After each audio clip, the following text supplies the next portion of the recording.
You see, the best time to make a review for a game is about 4 months after the game comes out. No one expects it then.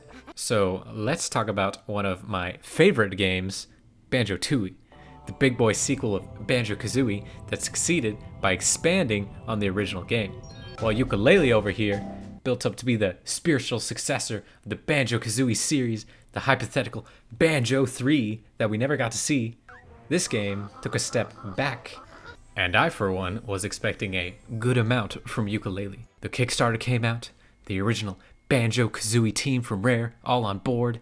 It looked good. Forget these fancy AAA titles, give me a goofy nostalgia trip. If you scroll down in the credits for like 5 minutes at max speed, like what is this? You'll see my name as a backer from the Kickstarter. Look at that, it's your boy. So after all this, content-wise, I was hoping for a lot, expecting a decent amount. I got this. Just, what is this? And the game isn't empty of content or anything, it just recycles what it has over and over. For example, there's a lot of enemies in the game, but they're all the same enemies. No joke, there's like 4 enemy types you'll encounter. Go over to Banjo Threeie, you got like 50 plus different enemies throughout the game. You got mouse freaks with hammers, you got hands coming out of walls, these other goofballs. Yooka Laylee's got some jellyfish, bees, and this guy. No, this guy is not different from this guy. Stop doing that, they're the same thing. It's just a reskin. You can't keep telling me this is a different enemy. What the heck? So this guy is actually one of my biggest problems with the game, because he's by far the most common enemy you'll encounter in every single world, and it just runs at you like the garbage idiot that it is. They're not even hard. You just swing around and kill a swarm of them. And since this is the majority of the combat, the entire combat system that's made for this game feels boring, because you don't get to use it on enemies that are interesting or unique. And collecting things in this game also feels much less rewarding than previous Banjo-Kazooie games.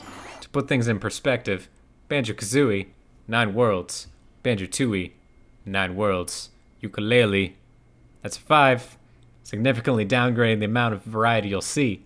Now to compensate for the lower amount of worlds, Playtonic decided to up the amount of collectibles in each world. Putting things in perspective again, Banjo-Kazooie and Banjo Threeie have 10 Jiggies in each of their 9 worlds.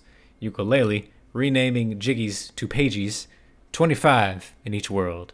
Wow, look at all that content.